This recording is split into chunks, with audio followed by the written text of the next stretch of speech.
you, and that's the cue for you to move to the next goal or post-it note. And my cat Dragon does not like me not giving him guidance.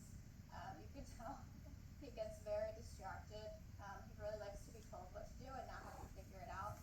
There you go. So he looked at me, and I moved to the next square.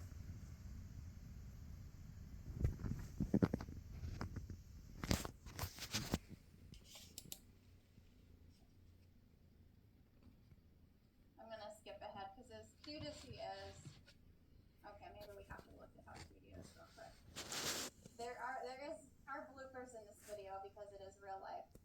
Yes, Dragon, you're so cute. So now is when he seems to really have figured it out.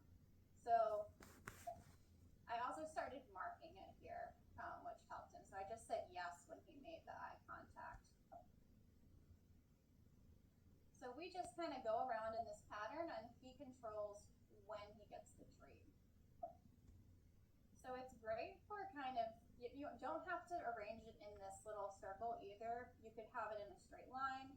Sometimes I'll do like 1, 2, 3 at first, and then I'll put 2 near the door and make it like a triangle.